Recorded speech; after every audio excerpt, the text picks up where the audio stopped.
میں اور میرے بھائی اتنی دلچسپی سے اس کانگریشنل کمیٹی کو کیوں سن رہے ہیں؟ کیونکہ یہی وہ آپ کے مائی باپ ہیں کہ جن کے کہنے پہ نہ صرف آپ نے ہماری حکومت کو رخصت کیا اور سازش کی، اور میں پھر بھی کہوں گی کہ یہ ایسے ہی ہوا، مگر انہی کی وجہ سے، انہی کے ایک خط کی وجہ سے میرے والد کے اوپر سزائے موت کا مقدمہ چلا، میرے لیڈر عمران خان کے اوپر سزائے موت کا مقدمہ چلا، اور آج ان دونوں کو 10 سال۔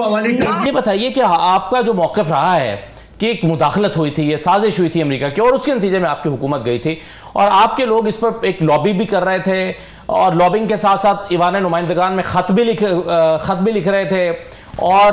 وہاں پر آپ چاہتے تھے کہ امریکہ کی جو کمیٹیاں ہیں یا جو کانگریس مین ہیں وہ بھی آواز بلند کریں، لیکن آج ایک کمیٹی ہوئی ہے اور اس کمیٹی میں ڈونلڈ لو نے پیش ہو کر یہ کہہ دیا ہے کہ یہ سراسر جھوٹ پر مبنی ہے۔ تو آپ کی وہ جو کوششیں رہی ہیں اب تک ساری امریکہ کو انوالو کرنے والی، یا امریکہ کو آن بورڈ لانے والی، یا وہ امریکہ تسلیم کرے، ان کوششوں کو تو ایک بڑا دھچکا نہیں لگا ہے ڈونلڈ لو کے اس بیان سے؟ وعلیکم اسد اللہ خان صاحب، پہلے تو بہت بہت شکریہ۔ نہیں جی، میں ابھی وہی کنگریشنل ہیئرنگ دیکھ ہی رہی تھی، اور اس وقت ابھی تک مکمل نہیں ہوئی ہے۔ فرق ممبرز ہیں ان کی فارن افیئرز کمیٹی کے جو کہ سوالات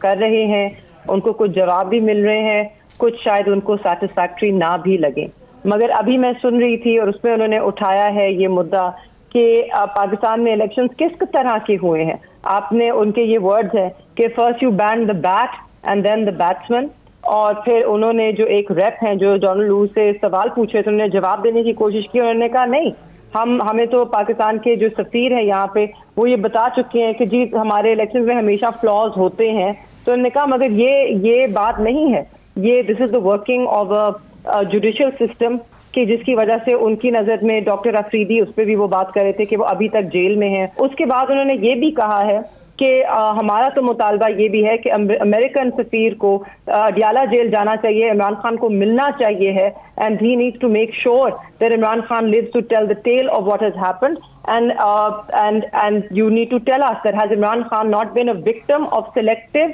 prosecution. These are his words, I quote, selective prosecution. So it is not all as smoothly as you are glossing it over. اس میں تو ابھی بہت کچھ پڑا ہے، یہ کنگریشنل ہیئرنگ ابھی مکمل ہوئے گی۔ نہیں مہربان صاحب، آپ نے میرے اس دوسرے سوال کا جواب دیا جو میں نے ابھی کیا ہی نہیں تھا آپ سے۔ میرا تو پہلا سوال تھا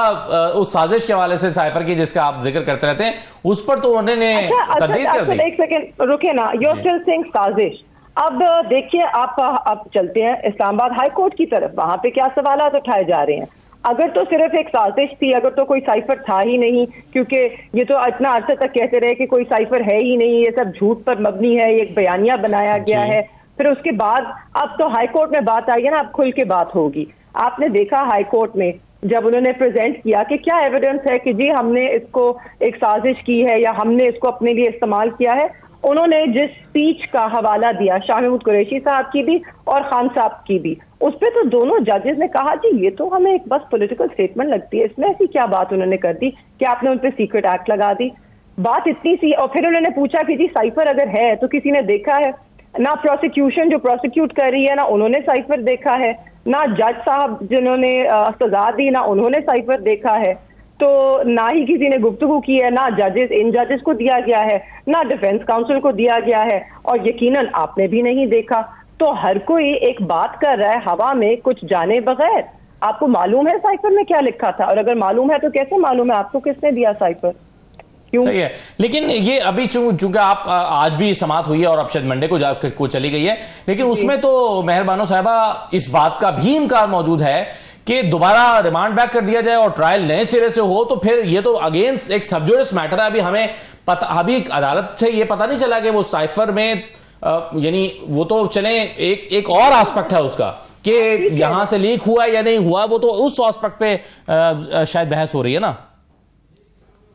جی بہت سے مختلف پہلو ہیں اس کیس کے جو کہ کھل کے سامنے آ رہے ہیں، اور جی ہمیں تو امید ہے کہ ریمانڈ بیک نہیں ہوئے گا، کیونکہ اگر ایک کیس تین دفعہ چل چکا ہے تو اس کا کوئی جواز نہیں بنتا کہ اب وہ چوتھی دفعہ چلے۔ مجھے تو لگتا ہے میری نظر میں کہ اسی ڈویژنل بینچ کو اس کے میرٹس پہ بھی دیکھنا پڑے گا اور اس پہ فیصلہ کرنا پڑے گا،